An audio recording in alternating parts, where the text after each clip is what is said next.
Hello, everyone, and welcome to Taking Over. I am, of course, OLED Ed Fries, back from a 1 week vacation where I wasn't feeling very well. Joined, as always, by the host of our show, the hostess with the mostest, very expensive Hollywood Ashton. How you doing, Ashton? We were able to meet your weekly paycheck this week, so you're here. Yeah, the check clear. We should be good to go for one more week. All right, for one more week. Mhm. I've noticed in trying to help get all things ready for Evolution next month, I've noticed that my job things are starting to go up, and the rest of some of the people in the back end are starting to take a break. And I'm like, hold on, I'm an ideas guy. An ideas Right. guy. Hollywood Ash is Yes. You're the second one to send me one SCG, so apparently they're in Canada. oh, my lawyers have told you to stop using the SEMO people. Talk to our local establishment. Now you apply. No. I don't do the application. I do the ideas. Everybody else does the application. I'd more than gladly talk about the back end of our local establishment for the next hour and a half, but unfortunately, we're supposed to talk about NXT tonight, which I'll say was a little ho hum for me tonight. It was good matches, but very predictable. Nothing really happened tonight that made me go, "Huh, that's a surprise." Nothing. I think the only one I don't want to call it a surprise though. Uh, I'm trying to find a good word for it, but I would say something that was different was definitely that ending with Jada and Thea.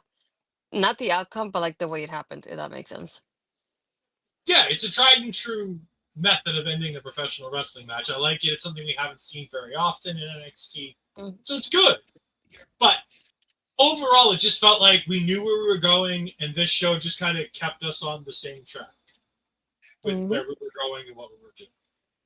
We can start with the opening match, which was Jaida Parker defeating Thea Hale after she tapped out, but it was hidden from the referee because the referee was out of position.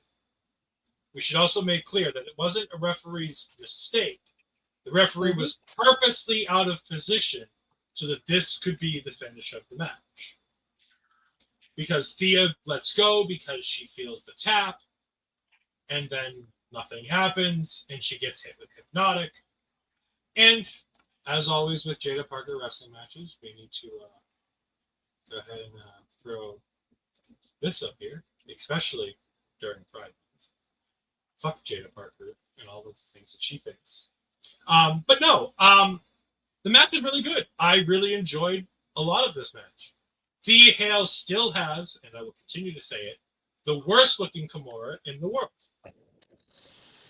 However, the way that she kept applying it and the way Jaida would keep getting out of it, keep going, and I thought that was a really interesting back and forth. Thea attacking pre-match, I thought was really interesting and different. Um, I liked a lot of what this match did, but at the end of the day, Jaida Parker wins, which is kind of what I expected because we Mm-hmm. need two heels and two baby faces for the match next week. And we got two heels and two baby faces. Oh my! Yeah. But yeah. Yeah, aside from the result being predictable in that aspect, I enjoyed it because I liked the fact that Thea was using a lot of her speed here, and Jada was using that power that she has and her size to her advantage in so many aspects of it. So in that sense of it, I really liked the back and forth they had between these two. I did like the way they ended it because it made it something different. It's something that they could even come up with like even next week and say something about it of how they plan to like I don't want to call it fix it, but like how they plan to like solve this. And I thought it was like you said something interesting, something that doesn't happen often in NXT when you get those kind of finishes that are a little bit like ordinary for us when they do occur. So I like that they did it that way just because I feel like one thing that I enjoyed about these one-on-one matches tonight is that they all ended differently. No one of them follow like a copy pasting. And it's something we said about NXT that no matter when they have these type of matches, like let's say for the Iron Survivor, that they have 2 Iron Survivor matches, when they have multiple matches that are the same, they don't do like a copy pasting. You can see how they make them all look so differently, and they really make an effort to make them stand out in each way. Yeah, I agree. I think that this was a really fun match. And again, don't take my blasé attitude as that I didn't enjoy the wrestling. I actually enjoyed almost all the wrestling on this show, to be honest with you. But at the end of the day, nothing moved me, shall I say, tonight. Mm-hmm. Nothing really moved me much tonight. We go backstage with Briggs and Inamura and Elijah, shit talking first class, shit talking Trick Williams, and then Hank and Tank come for reasons, and then Oba comes by. By the way, they also dropped this random thing. Hank Tank gave Briggs and Inamura a tag team title match Mm-hmm. in this promo that was completely forgotten the rest of the show. It never once got mentioned the entire rest of the show. But apparently Briggs and Navarro are the number one contenders for the NXT Tag Team Championships. I'm going to guess that's a Great American Bash show, and we'll have more news about that soon. They shit talk Hank Tank. Oba comes in. Oba congratulates Hank and Tank on being the Tag Team Champions. They congratulate him on a great match last week, which it was. I really liked the Jasper Troy versus Oba Femi match. Mm-hmm. I thought it was a really interesting way to do it. I love the fact that they actually, honestly, accidentally broke the ring. And you can tell they accidentally broke the ring because they were putting it back together. Mm-hmm. If this were a planned spot where they broke the ring, they wouldn't have tried to put it back together. Yeah, Trick comes up. Oba says, "Hey, champ." Trick says, "Hey, champ." They go their separate ways. Trick says, "Briggs, you're wearing too much leather." Trick does not get to talk about people's fashion choices. Just like Seth. Seth doesn't get to talk about people's fashion choices. Seth is the worst dressed person in all of the world. He is. Disagree. When Big he's time. rating Becky Lynch's closet for costume ideas, that's a problem. Mm-mm. Sorry. Seth No. Rollins is Good the job, King worst. Troy. No. But no, I mean, like this was a really kind of pointless thing. Like, it did a lot of things, but it felt like it did nothing. I think the only thing I would have done differently here, this part with Hank and Tank, I would have put it somewhere after the match somehow. Because then with the result of the match, then they would have been like, oh, we're gonna give you guys, and you guys are not working contenders, we're gonna give you a future title shot. But being that the timing of this, having this before the match, makes it seem that they just handed it to them for no reason. Mhm. And I feel Yeah. like the timing, I feel like that would have changed the timing of this and reversed it somehow, just to make it fit a little bit better. Just because it just feels like, I don't know, would be like, you guys, you can have a title shot. That's it. We just gave it to you for no reason whatsoever. But the result of the match could have been the reason why they gave it to them in the first place, but it happened afterwards.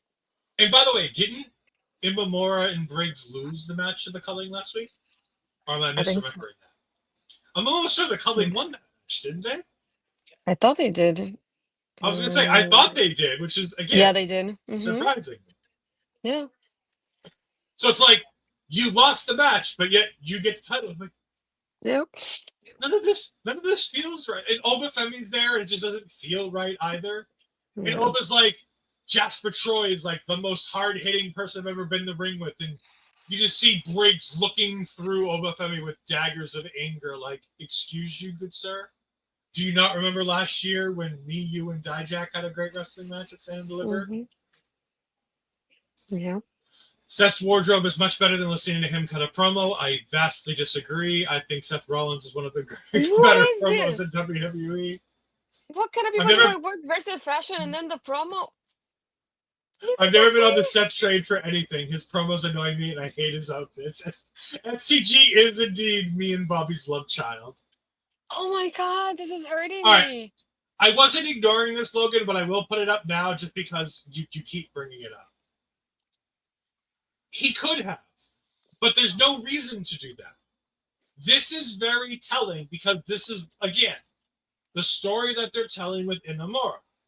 When Inamura came back and they did that first promo backstage, Inamura continued to say things that he wants to do bigger things. He's here for his friend, but he wants to do bigger things. It was always going to be Yoshiki Inamura versus Obafemi at some point in a title match. And it's going to be a match I'm going to enjoy. Like, let's be honest. I'm going to have a hard time. You know that after match where Axiom and Nathan Frazier had to fight each other? And Axiom had to watch the match like this? That's going to how I'm going to have to watch Yoshiki Inamura take on Obafemi.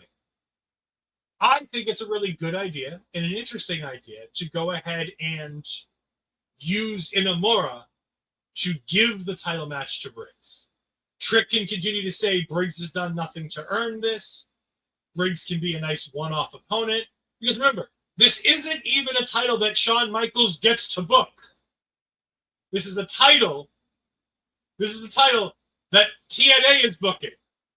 And TNA is apparently asked to use Briggs in a match for the TNA Championship. It's not Shawn Michaels booking here. The Shawn Michaels portion of this booking is trying to book Yoshiki Inamura versus Obafemi. I mean, no, but at the same time, I don't think I ever would have booked myself into a quarter where I had to book my big special boys against each other. Like, I wouldn't have done that. That's no. But I mean, ironically, the one thing that was good throughout the entirety of the episode, with the exception of this one backstage segment, was the booking of the show. The booking of this show was predictable but really good throughout the entirety of the show. Mm-hmm. Speaking of predictable but good, Kelani Jordynne is defeated by Lash Legend. This was great. I loved everything about this. Lash Legend did really good work in this match. Her and Kelani have really good chemistry, with the exception of that first spot where, for some reason, Kelani kept hitting Lash's thigh before she did the Rolling Thunder, where she literally stopped, bumped Lash's thigh like 3 times with her hand, and then did it. But most of this match, really good and interesting. Lash Legend, besides the new shitty music, is a really good singles competitor. Mm-hmm. She's ready for this next level. She's going to come out of that match next week with the opportunity at Evolution, and it's going to be JC Jane versus Lash Legend at Evolution. I don't know. It's still tough for me. I can't pick anybody yet. But yeah, like you said, it's just the match itself was predictable in the end here. This is the reason why Metaphor disbanded the way it did, just because they were going to give this push to Lash. So it makes sense that even her winning during this. Well, and they were firing everybody else besides Noah. I know, but still, it's like that's one of the reasons why they broke up the group to begin with. But I like the chemistry they had with each other here. I like the fact that when Kelani goes for that split like moonsault, like Lash comes in, takes her down the way she did, that, and then even at one point they're in the top rope and Kelani reversed what Lash was planning to do as well. So they have really good chemistry, and again, this is one of those like it predictable in that aspect of it. I do hope. My thing was the reason I don't want to say the only reason, but one of the reasons why I thought maybe Lash wasn't going to win the Fatal 4-Way is because I think they might do Lash and Kalani somehow, because this can be the only match we're going to get with both of them after what's happened the last couple of weeks between them. So I expect that to last a little bit more there. And that's probably my reason why I don't think Lash will be winning it. I think that they'll have a mini like non-title feud here with everything going on. But again, fun match. I like the how well they work with each other. So here's the thing. I think Lash is the perfect opponent because of the fact that we're building to JC Jane versus Blake Monroe. That should be the Evolution match. Let's be honest. The timing of Blake signing with NXT is so poor for this Evolution card. Because had they known ahead of time that they had Blake Monroe ready to go, I think Blake would be in that match. Because not only was I fantasy booking Blake Monroe taking out somebody in these matches tonight to take a spot, Ella Jay was doing the exact same thing. And I guarantee you, we're not the only two who are thinking it's obviously going to be Ed being distraught with his fantasy booking being wrong. I get it. I would have started the show with Blake Monroe, and then I would have ended the show with whatever match was going to be last. In my mind, it would have been Zaria versus Izzi. And Izzi doesn't come out when her music plays, and we pan back to find Izzi beaten down. We find the culling beaten down. You can blame it on Briggs, on Jensen, which I think would be great. Jensen takes out both Niko and Sean Spears. And then you have Blake Monroe standing over the top of Izzi Day and being like, I'll take this. I've earned this. And have her walk out there. And have her defeat Zaria.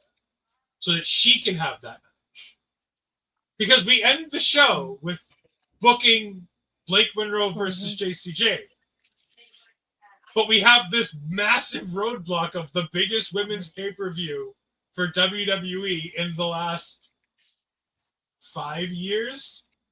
Because Evolution is what, 2019? 18. So I think it's been 7. So 7 years. Mm-hmm. Like, this Evolution should be the biggest of the biggest you can do. NXT's biggest of the biggest. Well, in theory, should have been Stephanie Vaquer versus Jordynne Grace. Let's be honest. Then when that was a no-go, it should have been Blake Monroe versus whoever the champion is. So, it's fine. I'm not too upset. The other thing for me, though, if taking Blake Monroe out of the equation, my mind would have been like more of JC and Fallon, just because Fallon is being that kind of person of JC being the champion now after all the shit and thrown at each other. But Fallon is still looking at that championship when they're together next to each other. So it's like, to me, that would have been the Evolution match of like somehow breaking them up for Fallon to take the title away from JC at the same time. But then with Blake being there now, I was like, I feel like now that kind of takes things a little bit of the road somehow. But I feel like that would have been the match I would have liked to see, whether it was Evolution or maybe a little bit down the line of when you think in your mind like this is the end of JC's reign, then have Fallon take the title from her. And Fallon be like, you're always kind of rubbing in my face that I basically have been losing this whole time, but when it counted the most, I took the title from you. Yeah, I mean, Will brings up a good point. I bet they do that match at the Great American Bash. I don't think JC wrestles twice that weekend. Like, you got to remember, all of those matches are that weekend. I don't think you're running JC Jane in 2 championship matches. And you're certainly not running Blake Monroe versus whoever wins this Fatal 4-Way next week with no build to any of it. So it's obviously JC versus somebody. Again, I think JC should have already lost the championship, to be honest. But that's just me. I don't know. When they did the JC thing, I thought it, like Bobby thought, that it might be a transitional champion. Stephanie's leaving. We'll give the title to Jordynne. We'll transition. Then she cut that promo the next night, the next week when she did it. And I'm like, oh, maybe they're planning on doing a long-term JC Jane reign. That would be good. You know, she's earned it. This could be interesting. And then Blake Monroe shows up in the same segment. And I'm like, well, shit. This way is going as long as they want to wait until they give the title to Mariah May. Blake Monroe. We're just waiting long enough to give her the championship. And it's like, now you're stuck in that Pandora's box of, we know Blake Monroe is winning the title. We just don't know when. Mm-hmm. Evolution's the biggest show you've got. She needs to be on that show. Do we do a triple threat? Like, the only thing I can think of to get out of that is Jordynne wins the Fatal 4-Way next week to get a shot at Jacy Jayne. Blake Monroe comes out and is like, by the way, y'all attacked me before I could tell anything. In my contract, it guaranteed that my first match is a women's championship match against Jacy Jayne. Now Evolution's a triple threat. Yeah. It also depends on whether or not they want Blake to be a babyface or a heel. We still really haven't seen. Look, it looks like we're going to be booking her as a babyface. With a name like the Glamour that won't last long. Like, it won't last long booking her as a babyface. You know, that's something that if being even though the name is different, this is still the Mariah May template. The character's the same. So she's still a heel. This is the same template of character that we've had from Tiffany Stratton. From what Cora Jade was trying to do, but she couldn't do well when she was trying to be Mean Girl. Blake Monroe's character should essentially be Mean Girls. She should be the Regina George of NXT. And me and Ashley could honestly do an hour show just on the Blake Monroe and how to fantasy book Blake Monroe going forward. And maybe that's something we do in the near future because that could be fun. And if we don't do it, I might do it. We do it, but we don't tell each other until we're on live on the show. Yeah, that's fine. We can do that. We have the D'Angelo family recap, which was much necessary because I'm sure people forgot what the fuck we were talking about. They did have Stephanie McCare work 3 matches in 24. Yes, but remember, there's a big difference between Stephanie McCare and Jacy Jayne. The caliber, we mean. I mean, there are vast differences in every category when you talk about Stephanie McCare and Jacy Jayne. Like, Stephanie McCare can do 3 matches in 24 hours. I'm not sure Jacy Jayne can do 3 matches in 24 hours. There's a difference in wrestling level. There's a difference in attitude. There's a difference in... Also, remember... I'm sorry, you're right. On top of that, also remember, Stephanie worked about 1 3/4 matches because she didn't wrestle a ton in the 6-woman tag on SmackDown. She barely wrestled in the tag on Worlds Collide. So, she didn't wrestle all 3 of those matches. She took a great majority of some of that off. But no, there's a vast difference when we talk about the talent level of Jacy Jayne versus Stephanie McCare and how many matches they can work. Oh, the D'Angelo family. What about this? Wait. Not this D'Angelo family, but the destruction of the real D'Angelo family. Yes, I still have the graphic because I can hold on to it for just a little bit longer. The one thing I was surprised about is I hadn't realized with the timeline that it's been 2 months since they had their first match. Yep. It doesn't feel like it. Oh, no, it feels like it's been 8 months. It feels like it was longer than when I looked in the recap, it was at 2 months and I went, but it was more than that based on how this is going because it feels so slow compared to everything else. Yep. Tony calls out Luca. Luca tries to get Tony to trust him. Honestly, Luca. I couldn't even fucking bother to write down notes for what they were saying.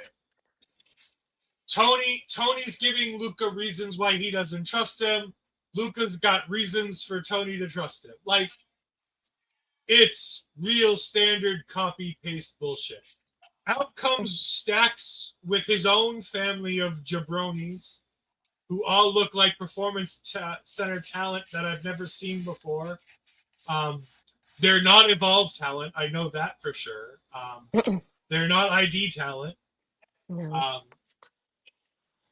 Stack tries to, dig the things in by being like, Luca, look, Tony doesn't trust you. I always trusted you. He doesn't think you can be his consigliere. You can be my consigliere. They get into a fight. Luca defends Tony, sort of, after the fact. And then he tries to He tries to hit Stacks and hits Tony. And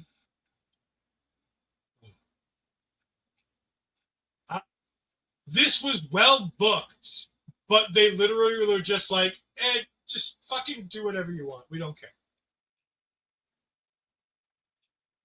And I feel like not only that, because I'm still missing that piece of Stacks and Tony having that physicality there. Because we saw a little bit here, but it was very short lived at the same time. So it's like, why? It's just maybe it could be. Probably. But, I mean, I didn't watch season 1 of LFG. I'm probably not going to watch season 2 either. but it's one of those things like I feel like this feud for being something that has been brewing for a while because of the family being there for so long, it just feels like it's missing something.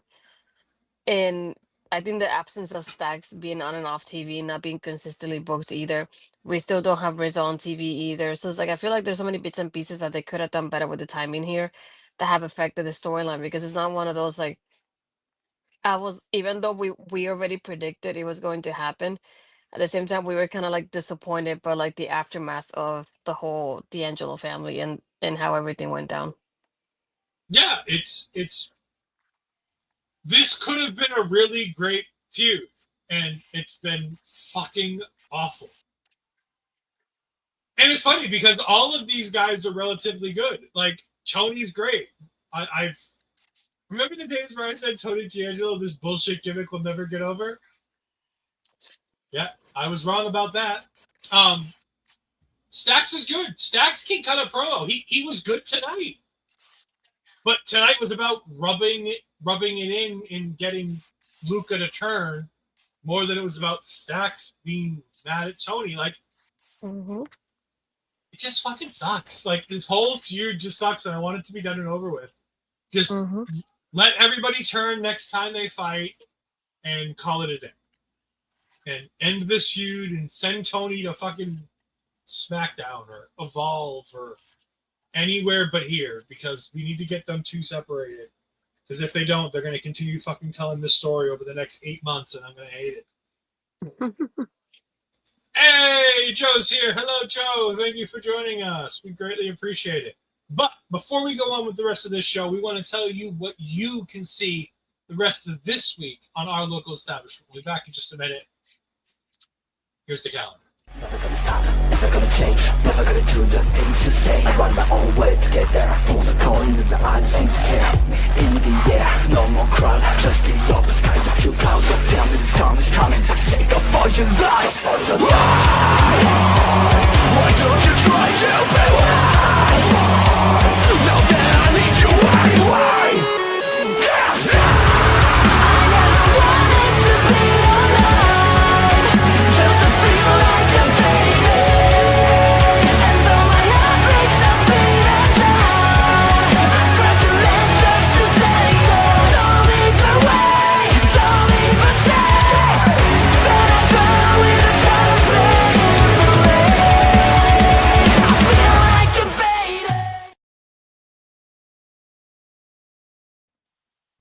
And for those that missed our interview with Javier Bernal, he does approve of the theme song and he likes On Lap. So make sure, if you haven't seen that, go ahead and give the interview a look.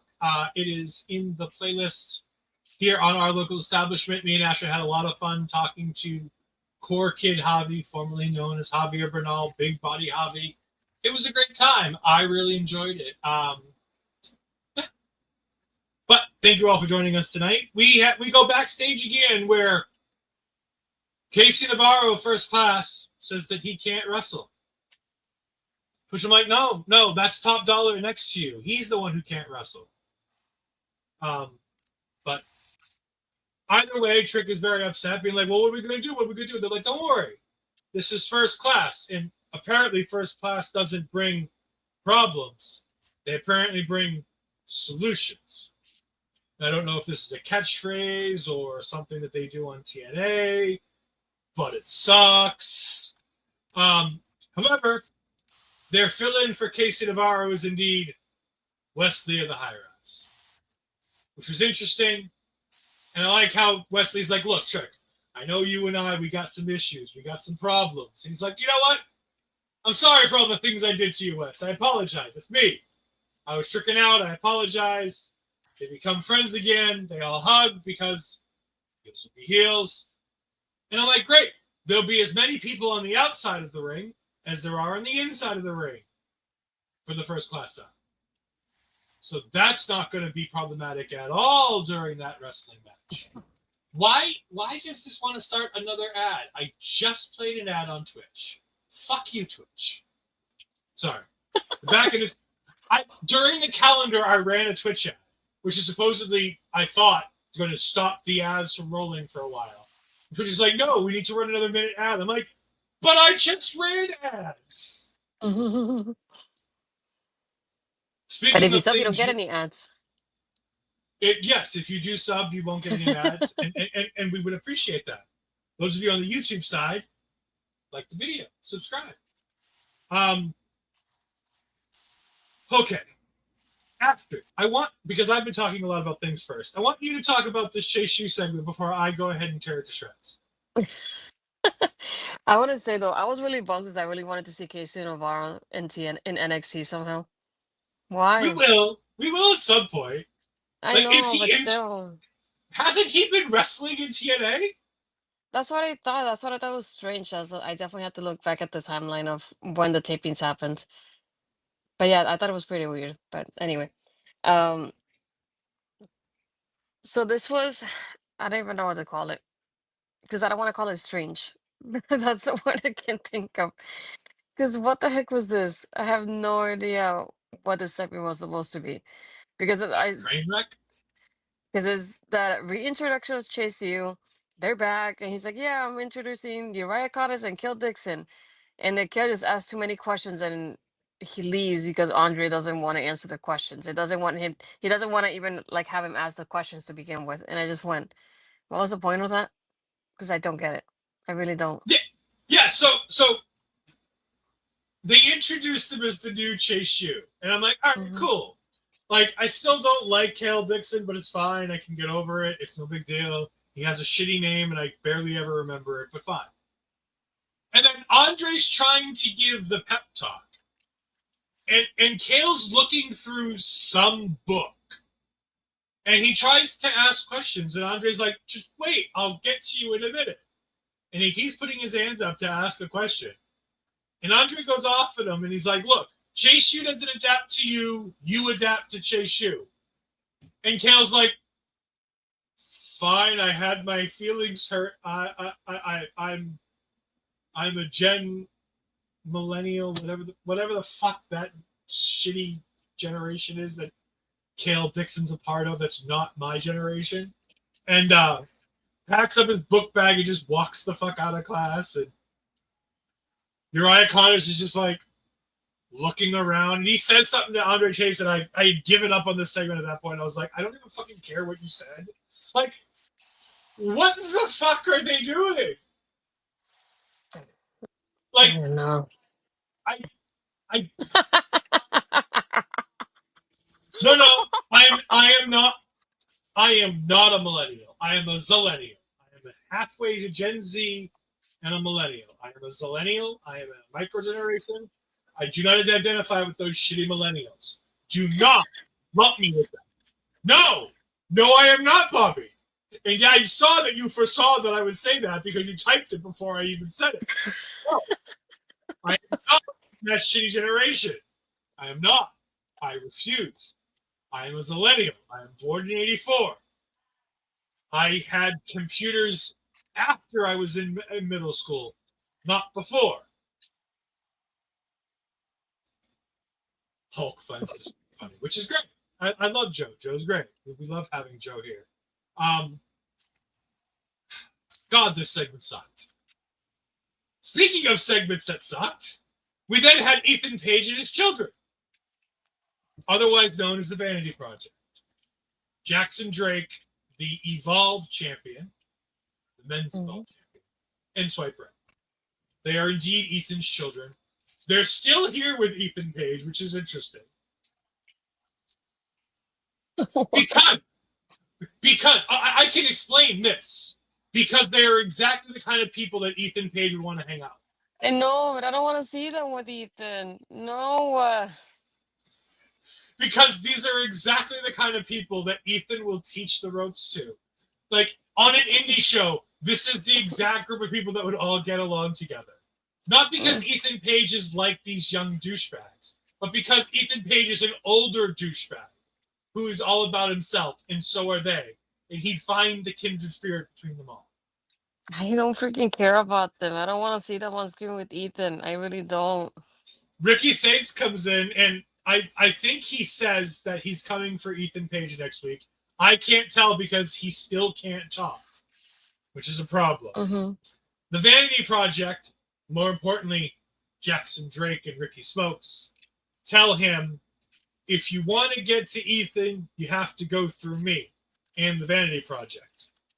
And then for some reason, Ashanti the Adonis starts talking.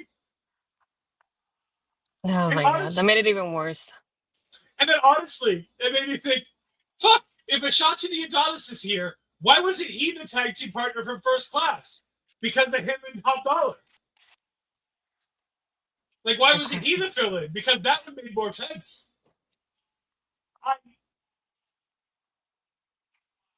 I don't want to see Ricky Saints versus Ethan Page again. I do want to see Ricky Saints versus Ricky Smokes. I do want to see Ricky Saints versus Jackson Drake. I think there's a lot of good to have in that. I also feel like it's a bit of a waste of Ricky Saints. But bringing up young talent is a good thing. You can continue to give these kids matches against these really good, talented people and show them off. And maybe this will make people watch Evolve. It won't. But WWE will continue to try to make people watch Evolve. If nothing else, when they eventually sign real WWE contracts, because the WWE ID contracts are not real WWE contracts, they're going to be able to know who these people are, and that's a good thing for the Vanity Project. While she may not like them, it's good for them that we're going to know who they are, and that people like Ashford are going to hate them. Because you need to swipe right on swipe right. No, all I Hashtag. want is Zeta Steel. Where's Zeta? Give me Zeta. That's all I'm asking for. Zeta will be on Evolve tomorrow night. No, I When want to she- see Zeta on when she- NXT. when she tags with Nikita Lyons to take on Natalia and Kali Armstrong. You know I don't curse, so I'll say F that. I don't want to see her with Nikita. I want to see her in NXT by herself. Shine a spotlight on Zeta Steel. Please, for the love of God, please. By the way, for people who don't know, Zeta Steel is one of Ashford's early interviews during Ashford Asks. It's an incredible interview. You need to watch it. Also, Zeta Steel is part of the Vanity Project, and WWE No. refuses to tell you that. For some odd reason, Get this refuse. woman on NXT. Please. Please. WWE gives and WWE takes away. Ah, Huh. just give me that lady in NXT. That's what I'm asking for. But don't bring her and have her lose on top of it, please. I don't want that. Because you have her lose too much. That's another thing. I hate that. Oh yeah, she's not racking up wins in any way, shape, or form. No, I in the see WWE the project. clips. I'm tired of that crap too. I was like, bring her in and give her one win that nobody expects, not even me. Please. I'm begging at this point. To continue the role of segments that didn't make much sense and weren't great, Tavion Heights, Ren Sinclair, and Javon Evans are asking, so no, Yes. they're not doing Zeta Yes. dirty. Yes, No. they are. No, Yes. they are putting great care into making sure that Zeta Steel is on your television often on Evolve. However, she's not winning much while doing it. Exactly. No, Bubby, stop! Fuck you, Elder Lord. You know what? Can I kick you out of this chat? Hold on. Can I mod? You Can I mod you out of can't kick him out. it? That's like telling the boss that he's out of the building. That doesn't work out. I mean, I can try. Okay, No, they're so not. this part. Yeah, this part I was Tavion also Heights, Ren confused. Sinclair. Yeah. So I was really confused about this because it just gave me not this segment per se, but But the way this is, I don't know what I call it. It's like the way this is happening on screen first with Miles and now with Tavia, it just reminds me a lot of the metaphor, and I don't like the vibes it's giving me. I really don't. Because it's What? like, what is it? Why are we breaking this group up? Thank you. I was like, who asked for this, first of all? Because none of us did. That's the first thing. I don't get it. It's like, and then why are we gonna have? I understand because it's a Charles thing to have the person have the match so they can leave, right?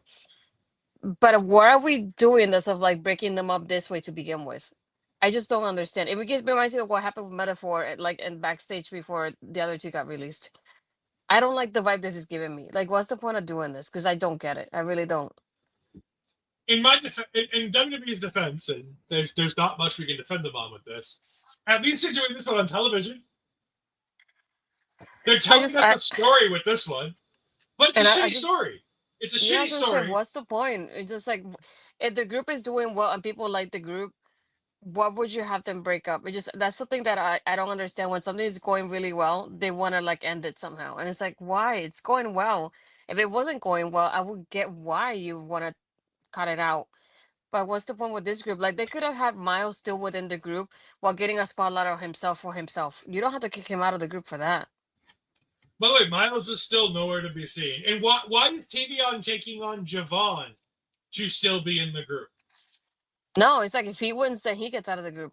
Why? Yeah. But why? Why is that Javon Evans the one to do that? Like, I get it's to sow dissension between Tavion and Javon. I get that. Mm-hmm. I get that. And Charles is probably going to help Javon Evans win, so that this will continue to do a thing. But it's just weird and dumb, and I didn't like it. But it's good booking. It just doesn't make sense as to why we're breaking up this group. Remember, we still have Dark State that's doing nothing in their group, and we have no group to defeat Dark State now. No. None. Jay Shoe seems like they're on the way out. There's no more fucking Candy Crew. Like, who's gonna step up to Dark State? I think another thing that would have been different with Dark State, I would have had people that are, I don't want to call them NXT originals, but people that really would defend NXT because it's been their platform against Dark State, because Dark State was a takeover NXT. Like, that kind of storyline I would have done in that sort of way, almost like a Survivor Series type of match in the end.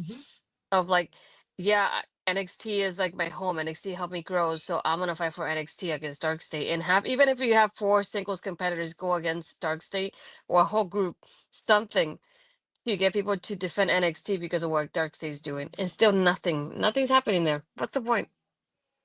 Yeah, there's nothing going on between the people in Dark State, which is sad, because Dark State could have been good. And that's when you notice Shawn Michaels books the woman better than he does with the guys, to be honest. Yeah, he really does book the women so much better than the guys. We can tell now with thanks to Jordan's tweets. No, shut up, Bubby. That is a bannable offense, and I can't ban you, but that's a bannable offense. For those that don't know what, no, you know what? I won't have you go watch WCW in the early 2000s.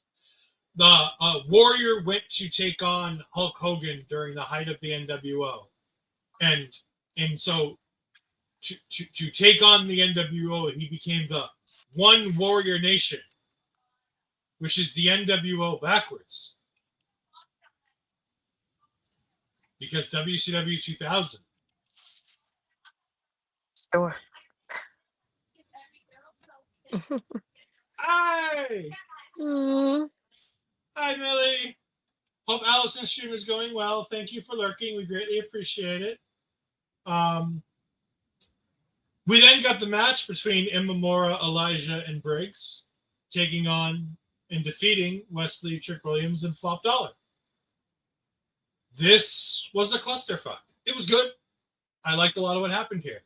My favorite part of this match, and I can't believe I'm going to say this, was the fake out from Flop Dollar when he went to go and do the dive onto the people on the outside and stopped and laughed at the crowd.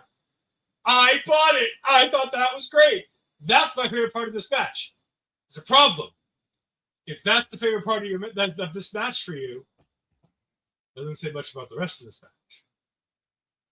Yoshiki Inamura pins Trick Williams, the TNA champion. You know, you had a perfectly good yes, flop dollar. It is absolutely, it's not top dollar. It's not AJ Francis. And trust me, he's going to somehow find this and come after me on Twitter for it. And that's fine. Bigger men than him have come after me before. It's fine. However, he is indeed flop dollar. No, Yoshiki, you had a perfectly good Wesley to pin there, and for some reason you pinned Trick. I don't know why we're pinning Trick. We shouldn't be pinning Trick. Trick should be winning matches. He didn't need to win this, but he sure as hell did not need to be pinned in this. Because as much as a Josh Briggs fan as I am, and as much as a Yoshiki Inamura fan as I am, I don't need to see either of them take on Trick Williams. I need to see Trick taking on TNA talent. It needs to be Kazarian. It needs to be, Elijah again. It needs to be Joe Hendry coming back from Mexico and trying to get that title back. I think you should run Trick Williams versus Moose because that's so TNA of TNA to do. I also think if it's not going to be Mike Santana to take that title off of Trick Williams, it should be AJ Styles. I think if you put AJ Styles in the TNA Hall of Fame Slammiversary, what do you mean no Thank Moose? Moose. And it looks like I'm gonna need a new tag partner for next time.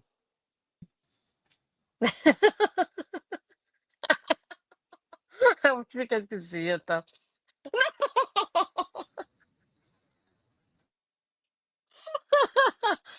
Oh my god. Yes, Joe, he's stuck with that name for life. Remember, we can't hear you.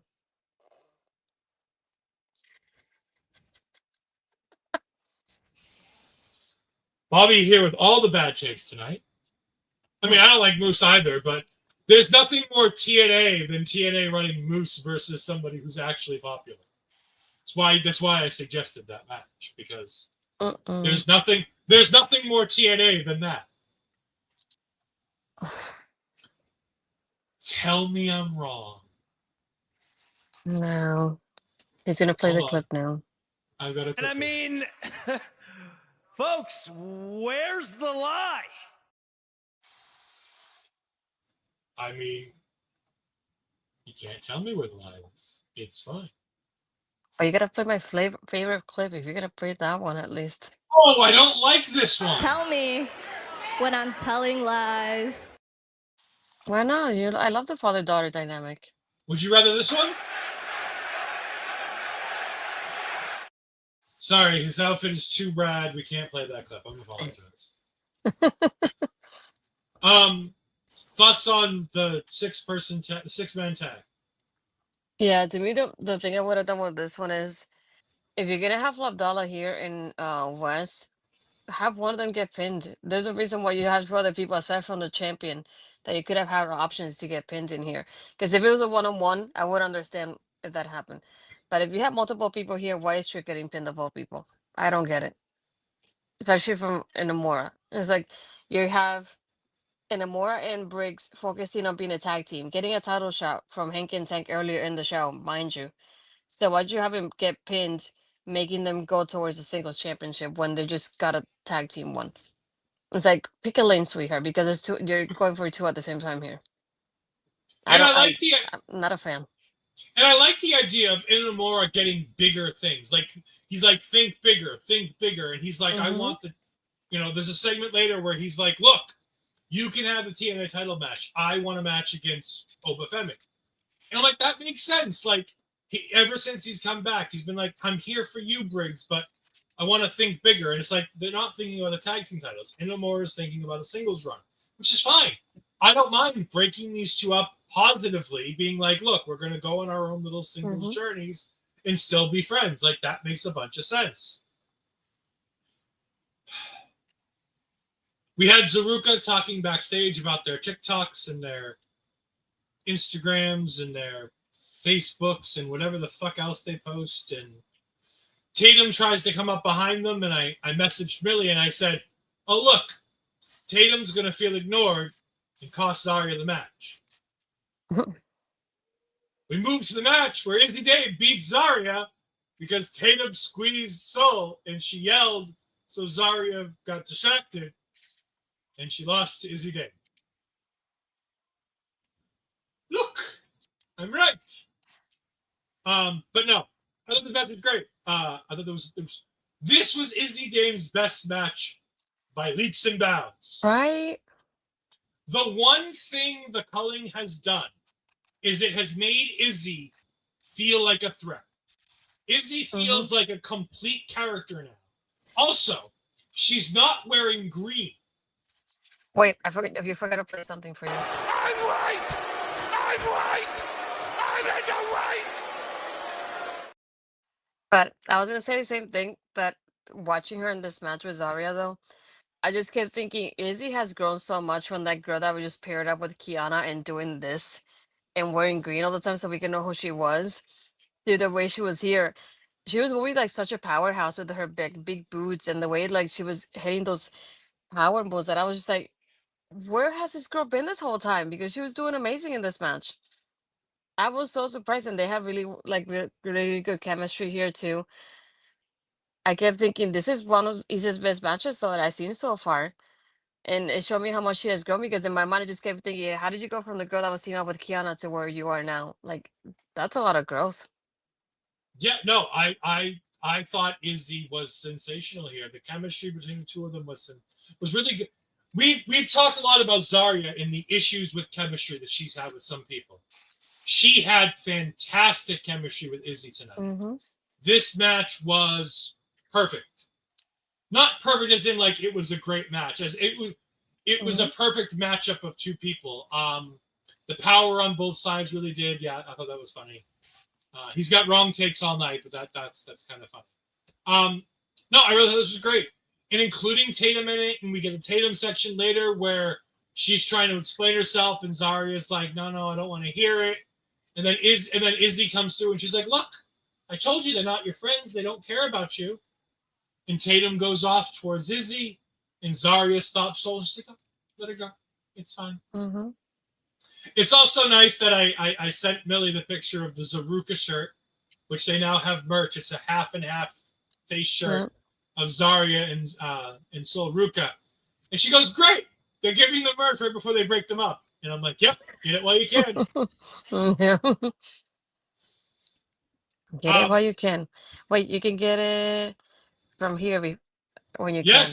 There you go. With using WWE Shop affiliate link from Astrid to go ahead and throw a couple bucks into the Astrid Hollywood Fund so that maybe Astrid will be here to work Great American Bash with me. Maybe she might even show up for Evolution. Evolution has been booked, sir. What's that? Evolution has been booked, sir. I've done nothing. Just waiting for the check to clear. Oh, you've been booked for Evolution. I was like, I gave you a list of names and I've heard nothing of these names. So, like, I don't know what we're talking about. But no, Evolution is going to be an our local establishment all women's show. So that's going to be fun. We're very excited for that. We'll obviously have me and Mark doing Saturday night's main event because we're not going to be able to keep Mark off of too many things. I mean, yes, but not with the hissy fit that both of you were throwing yesterday in the Discord about not wanting me to do it. It wasn't a hissy fit. People didn't like the use of the word we. Like, I'll give you the real tea here. People didn't like the use of the word we. Yeah, is that French oui? Is that what it is? Because I said we should start talking about booking Evolution. I did no such thing. I just made a valuable suggestion, and so did Astrid. Yes, The valuable suggestion was Ed should start reaching out to these people. And I go, do you really want Ed being the face of what we're trying to book for this show? Hi, Bobby Stats. Thank you for joining us. Anyway, because Ashley takes care of things, unlike Ed, it's gonna be myself and Mel covering Evolution. Oh, okay. That was not the names I gave you, but that's fine. Oh. We had Tony D'Angelo going into Ava's office trying to get Luca a match versus Stax, but apparently Stax is taking on the checks notes, the Heritage Cup champion. Once I heard this, no lie, I was just thinking, when are we gonna put Noam Dar's face on a Milton carton? Because he's been nowhere to be found since he won that championship. And then they just mentioned him. Yep, they're like, oh, Noam Dar's defending the Heritage Cup. And I went, it's been how long? Like 2 months. I was dumbfounded that this match got made. I was like, oh. And I'm like, why is Stax wrestling for the Heritage Cup? Like, And see, when did Noam Dar even win this? oh my God, I just thought of something. If Noam Dar brings back the old Heritage Cup rules and Tony D'Angelo tries to take out Stax, Noam Dar will get disqualified and Stax will become the new Heritage Cup champion.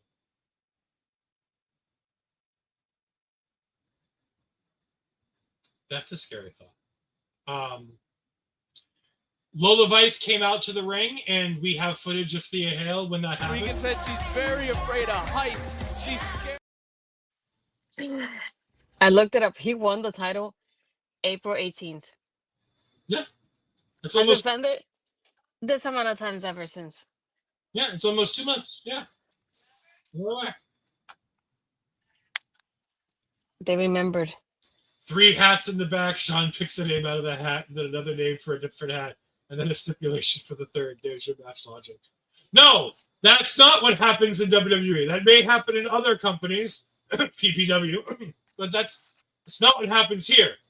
Because if El Assassino were booked by Shawn Michaels, he'd be in a world championship match. Munson. Yes, but nobody watches WWE Speed, so it doesn't matter. Thank you, Bobby Stats. I do appreciate that, but a year in advance, my ass.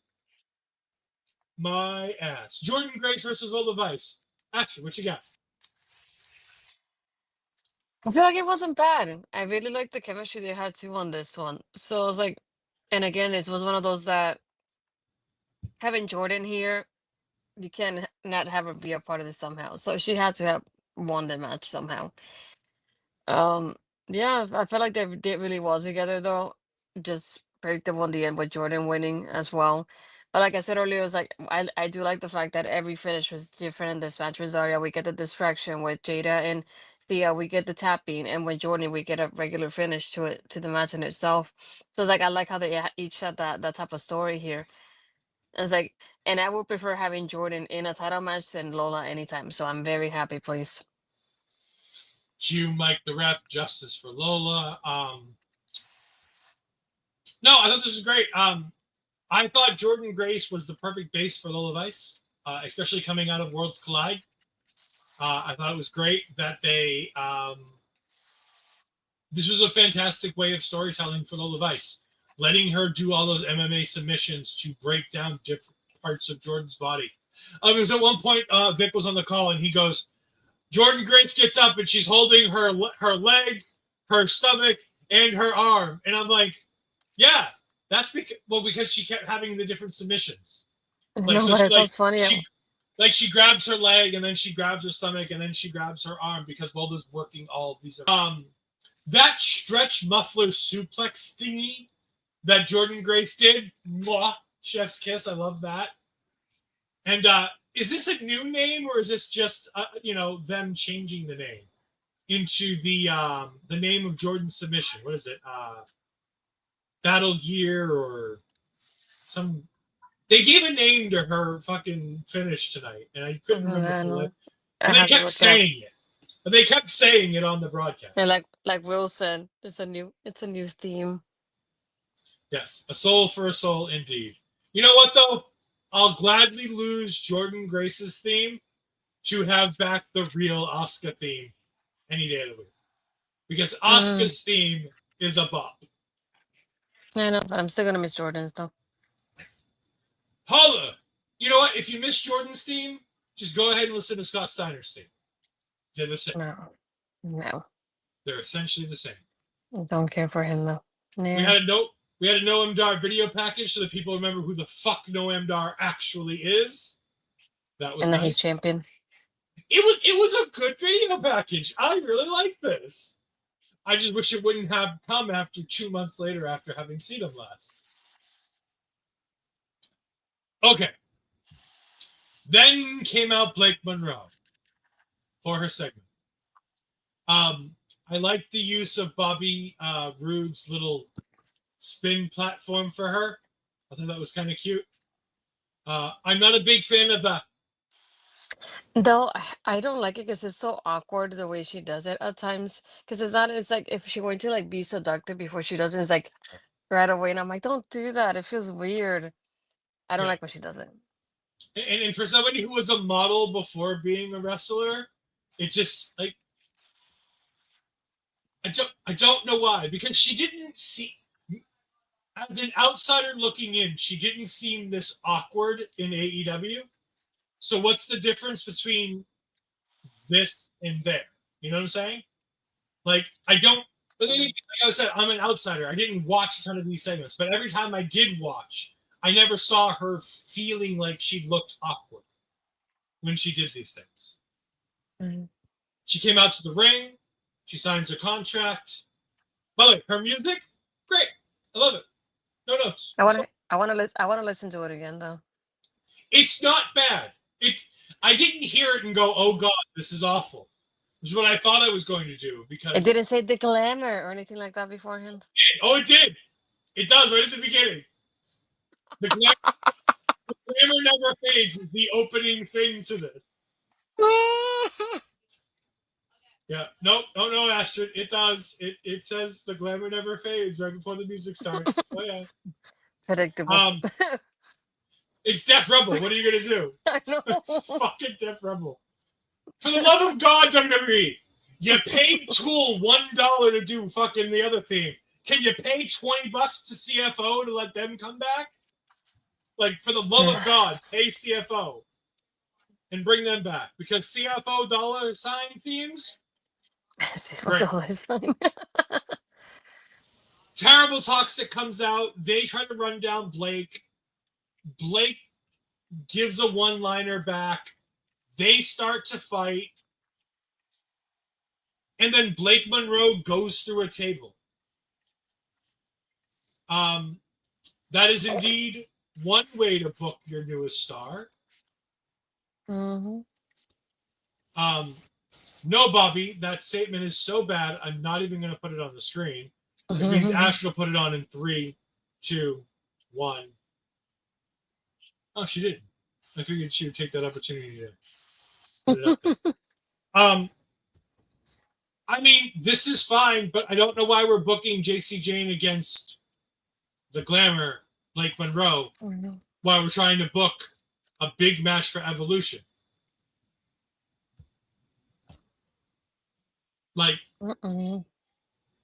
unless Blake is in the Evolution match, this is a mistake. And it's like, once she came out and I realized that was the last segment, I was like, JC has to come out for this because we haven't seen her during the whole show. So obviously that happens. Second, I freaking hate it when the girls wear dresses knowing that they're going to go through a table or something along those lines. I will give Blake credit. She kept her legs together. I know. The entire way up and down. But if you know you're going to have some kind of physical thing like that, then don't wear especially something that short, because you know you have to keep your legs like that tight the whole time just because you have to protect yourself and the company on top of it. Just don't do it. You know, just save yourself the work. But as long as WWE doesn't send Blake Monroe to Seth Rollins for fashion advice, we're fine. No, disagree. I like the spotlight on her up until the table part. It's like if it's a new girl, I understand her signing the contract. I understand JC interrupting her because that's what she did to JC last week. But I would have done without the table part because I feel like I would have done with them maybe like having some sort of face off, something along those lines. But I would have avoided the table spot because I to introduce her this way and to like have her look weak at the end the way she did after this whole presentation from beginning to end until leading up to this. You make her look like a weak character at the end because I understand there's obviously two people against one, but at the same time, you make her look this whole way in this whole presentation from beginning to end of the show, and it just basically dies with a table spot. It's what it looked like to me. And it's just like that part I would have done without. I feel like I would have had a good back and forth because Mariah's somebody that's very confident on the mic. So I feel like she could have had a good back and forth with JC here to begin with and threaten her somehow. It's like, okay, look at what you have on your shoulder. Your days are counted because I'm here. Some sort of thing along those lines. Threaten her because we don't know where we're gonna get this yet. So it's like you could have given her that moment of like, I'm here, so I'm a new threat to your championship. And I would have left it at that. Have have her feel threatened in some sort of way. Or maybe even have Blake show off and do one of her moves to maybe like Fallon and then JC runs away because that's what JC does. Or do it to Jasmine and then have JC run away of like, oh my God, Niko, look at what she did. She could do that to me. But don't put her in a table spot like this and make her look like nothing after the way you presented her during the whole show. It just didn't fit for me. And I love the presentation of Blake Monroe. I love the name. I love the like. I know people are like, oh, it's kind of a shitty name. It doesn't do the MM. I understand that, and I get it. But I like if she wants the Blake, which is seemingly that was her choice. She wanted Blake. Monroe makes a lot of sense. Mariah Monroe would have made more sense than anything in the world. Let's be honest. And I think that's probably where WWE was going to go with it. I think they were going to go with Mariah Monroe, which again makes a lot of sense. There's a lot of things. You brought up last week, you were talking a lot about the Sabrina Carpenter of it all, because there are a lot of similarities to Sabrina Carpenter. I want to bring in another inspiration from a generation before me, because again, I am a Zillennial, so Gen X and Gen Z are my people. It also feels very Bewitched. Especially that lower graphic that they constantly have for her feels very Bewitched. I really get a good feel. I really like that. Yeah, Will's right. She's a WWE fan. She knew it was coming. Welcome to WWE Kid. I don't have much problems with the segment. You know how I know WWE doesn't have a ton of faith in JC carrying the segment? After putting her through the table, they cut to Vic telling us what's going to happen next week, which was Stax versus Noam Dar for the Heritage Cup, Briggs versus Trick for the TNA Championship, Izzi, Lash, Jordynne, and Jaida in the Fatal 4-Way. The winner of that match gets the shot at JC at Evolution. And then they come back to JC Jane, cutting that I'm going to run this division forever, you're not promo. I don't know. I don't know if we needed to rush Stephanie to the main roster. I don't know that we needed her to be in Money in the Bank. I don't know that we couldn't have done a slightly longer reign with Stephanie to get to Blake. Or we could have done Jordynne Grace in the middle. Jordynne Grace wins at Battleground, I think it was. And then I think so. Stephanie goes up to the main roster, does all her main roster stuff. And then Blake comes in, and Blake can wait 2 or 3, months and then take the title off of Jordynne. Also, I thought during the show that while she was going to go for JC, I thought we were going to have the way to get away from that for, a month or two by having her take on Sol Ruca, because she eyed Sol Ruca in that Women's North American Championship when she walked by Sol and Zaria earlier in the show. I don't know if I've been saying it. I don't know if I've been saying it in NXT for almost 5 years. Is the flex that I think it is, Jason. Oh, JC Jane being in NXT. Yeah, there's a reason why I call it terrible toxic. There's a reason why I refuse to call it fatal influence.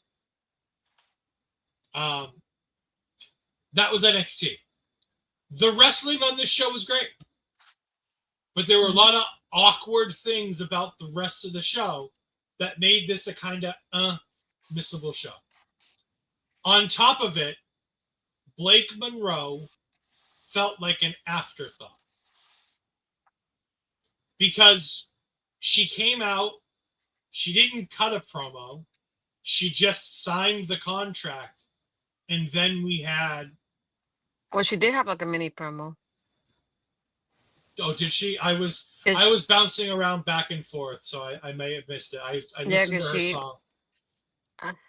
I didn't take notes on everything, but I just know she said something along the lines of like, this is like the best women's division. I'm glad to be here to be able to like go to bed with all those people kind of thing, because that's what she always says in her promos. Not always, but like that's how she always hints at things. And then she like winked when she said that. And it wasn't really too long after before Fatal Influence came out, so she didn't get to say much. But I feel like that's one of the things like I would have let her say more, because Mariah is one of those people like she's very strong on the mic, and I definitely would have let her say a little bit more and show that side of it more there. And even like I said, it's like have her do a finisher move on one of the girls and have her show off like that before anything else happening. But her promo even wasn't too long either. I think she could have hit her finish on Jasmine and then get put through the table by the other two. I think that would have been an interesting way to do it, because at least then it's 50-50. This made her feel a little less than. And the whole presentation kind of, like, it was such a good presentation heading into the ending. It kind of felt a little off. Sol Ruka versus Tatum Paxley for the North American Championship? Yeah, probably. That seems to be what we'll get. We'll probably get that at Great American Bash. That seems like where we're headed. If it's not her, it's probably Izzi. No. I think it's one of the two. It's either Tatum or Izzi. It's one of the two. That's for damn sure. Yeah, you've been a righteous pain in the ass all night, but you are awesome as well, Bobby. And speaking of Bobby being a pain in my ass and being awesome, I do have a little something to show off and announce since he's in the chat. Coming soon, the War Room. What is the War Room? You're going to have to wait and see. I will tell you that it'll be a recorded show. I don't know if Bobby wants me to spill all the beans on what it is just yet. But I will tell you that the War Room is coming. So be on the lookout for episodes of the War Room dropping on our local establishment's YouTube channel in the near future. Me and Bobby are very excited for this. This is going to be a lot of fun for the two of us. What was I going to say? It's not something in my favor, as you can see by my face there. Yeah, Bobby has agreed to be a bit of a whipping boy for this one, so it'll be fun to see. Screw it, I'll just say it. It's me versus Bobby in WWE 2K GM mode. I've decided to do a GM mode thing, and I'm going to do it, Bobby. We're going to call it the War Room. It's going to be a bunch of fun. I've played the hell out of all of the GM modes in the last three games. Munson has played none of them. He's never seen the GM mode, so I am so dead. We're going to see how PPW's own Bobby Munson does, having all that indie booking, seeing how that correlates to a WWE show. High-level noob right here, yes. It's going to be a bunch of fun. I'm very excited for it. You can, of course, find all of my stuff here on Twitter and Blue Skies at EdFries12584, Twitch and twitch.tv/EdFries2002 for simulcasts of all things Marvel Talk.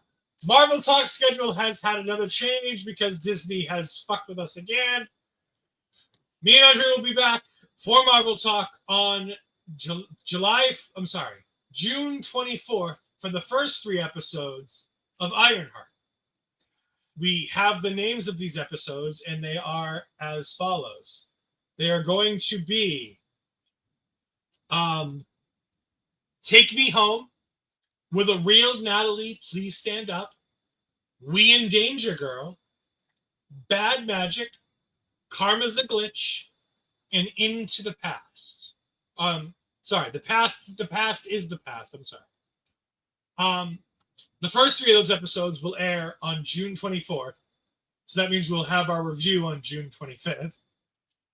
And then we'll be back 1 week later for the other 3, because we were hoping for 3 one-week episodes, and they gave us 3 more full episodes.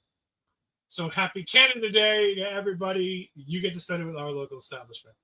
Those sound like Core Kid songs. I learned what a Core Kid was a couple weeks ago from Javier Bernal. That was fun. It made Astrid laugh. Speaking of Astrid, you can see all the other things I say that make Astrid laugh here. No, you can't. I forgot I need to add TikTok in there too. Putting more clips on TikTok. Yay! You can find me on Twitter, Blue Skies, Astrid Pizarro, in the Instagram and Threads as Pizarro20. But yeah, TikTok is Astrid Pizarro20, I believe, if I'm not mistaken too. But there you go. Yeah, and we've got all kinds of fun stuff. Like we said, we've got Mel and Astrid setting up for Evolution, hopefully with some special guests. That would be fun. There's just a lot of good things going on in the Our Local Establishment world with Strong Style Fashion, with Noah Unleashed, Point of View, the Mother Talking Post Show, us, Ring Respect Radio, I believe, is doing a trip to the territories this week, Bobby? Is it a trip to the territories? Do I have to defend my crown this week? What am I doing here? I've not been notified. Oh, wait, no. I am not the champion anymore. I forgot. I have to tell you my Twitch crown. I forgot. I was...